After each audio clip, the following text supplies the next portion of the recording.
suite direction l'Assemblée nationale. C'est là que le cœur battant de la démocratie en ce moment, ça palpite même. Maya Trémollet est l'envoyée spéciale d'Europe 1 sur place. Maya, bonsoir. Ça a été une ambiance électrique toute l'après-midi entre les députés qui règlent leurs comptes, c'est bien ça? Eh bien oui, d'abord dans l'hémicycle tout à l'heure, lors des questions au gouvernement, les ministres se sont succédés pour dénoncer avec véhémence une motion de censure, à commencer par Michel Barnier, le Premier ministre, pour qui la censure rendra tout plus difficile et plus grave. J'en suis sûr, a-t-il répété.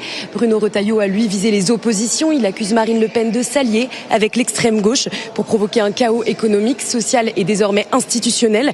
Alors l'ambiance était assez pesante cet après-midi dans la salle des pas perdus et dans la salle des 4 colonnes. On a d'un côté les députés de la majorité qui maintiennent que le RN a refusé jusqu'au dernier moment la main tendue de Michel Barnier, tandis qu'à l'inverse, les troupes de Marine Le Pen affirment que le chaos, que le danger ne serait pas une censure du gouvernement, mais bien le vote d'un budget aussi injuste. Merci beaucoup, Maya Trémollet d'Europe 1. On a cette situation potentiellement explosive. Michel Barnier s'est exprimé cet après-midi. Il a tenté de s'exprimer au milieu du brouhaha des députés. Écoutez ce qu'il a dit en estimant que tout sera plus difficile après cette censure et plus grave. Tout le monde sait que la situation est difficile. Elle l'est sur le plan budgétaire. Je l'ai dit dès le début en cherchant à dire la vérité aux Français. Plus grave qu'on ne l'a cru, avec une dette que tout le monde devra payer un jour. La situation est difficile sur le plan budgétaire, sur le plan financier. Et je suis aussi très vigilant sur les marchés financiers que je connais assez bien.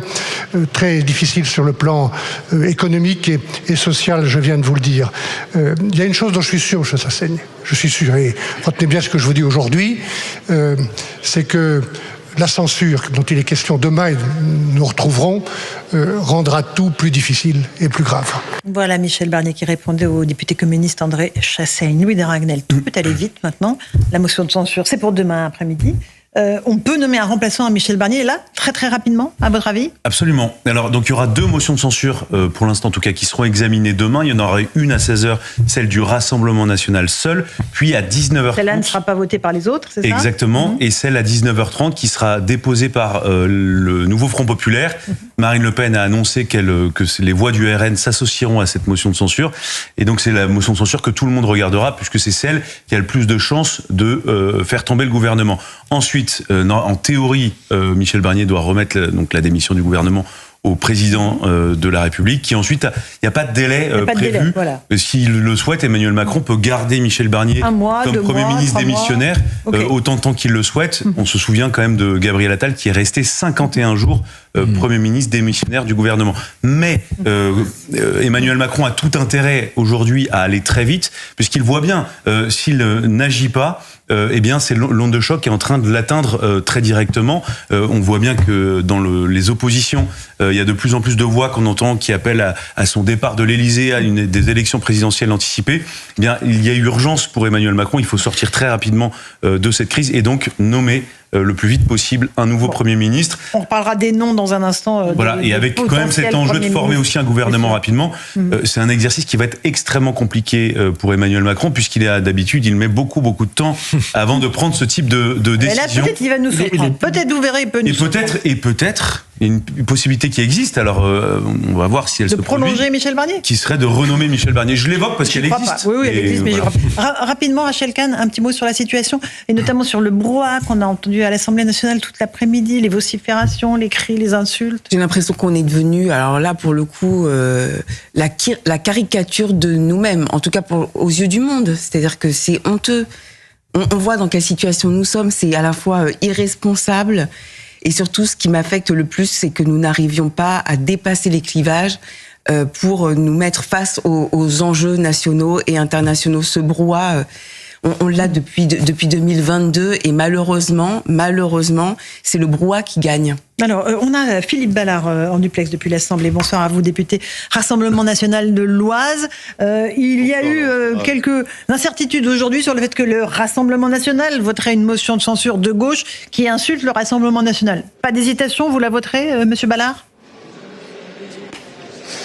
Oui, parce que nous, on n'est pas sectaire. Ça nous est déjà arrivé dans la précédente législature de voter des motions de censure déposées à l'époque par ce qui s'appelait la NUPES. Deuxième point, quand on vote, le nom est clair. Le mot est clair, c'est une motion de censure. On censure le gouvernement. On signe pas une alliance électorale avec le nouveau Front populaire. Et puis troisième point, effectivement, le texte de leur motion de censure peut nous paraître assez étrange, à tel point d'ailleurs que on s'est demandé s'il n'écrivait pas ça pour ne pas que cette motion de censure soit votée. Voilà, tout simplement. Est-ce qu'ils, derrière la tête, ils n'avaient pas une arrière-pensée? Est-ce qu'ils voulaient vraiment censurer ce gouvernement de Michel Barnier? En ce qui nous concerne, c'est très clair. Nous voterons la motion de censure pour nous prémunir d'un budget cataclysmique avec 40 milliards d'impôts et de taxes supplémentaires.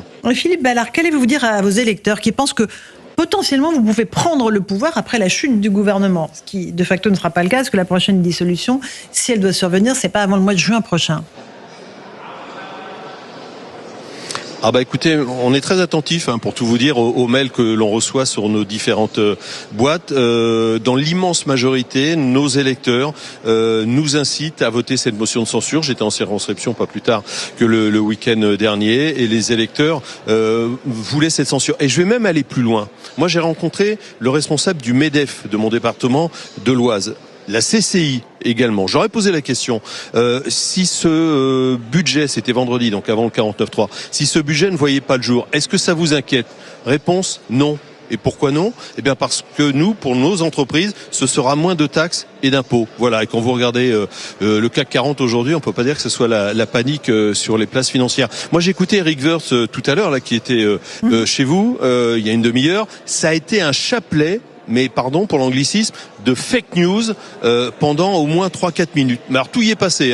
Le barème, il y a des gens qui vont rentrer dans l'impôt. Ceux qui payaient déjà l'impôt sur le revenu vont voir leur impôt encore augmenter. Non, c'est complètement faux pour ne prendre que cet exemple, sans parler de la carte vitale qui fonctionnerait plus le 1er janvier, les marchés financiers en panique sur nos taux d'intérêt. Non, et je vais vous dire pourquoi je vous dis ça, notamment sur l'impôt sur le revenu, parce qu'on va voter une loi spéciale. Et nous la voterons, nous, le groupe Rassemblement National, et le nouveau Front populaire a dit qu'il la voterait d'ici quelques jours pour faire très simple, pour continuer que la France, la Maison France, d'un point de vue budgétaire, continue de fonctionner. Et dans cette loi spéciale, on peut introduire, ça a été fait en 1979, un amendement pour rehausser, compte tenu de l'inflation, ce barème de l'impôt sur le revenu. Donc arrêtons les fake news, les impostures, arrêtez, s'il vous plaît, la Macronie de faire peur aux Français. Il n'y a pas de raison de paniquer.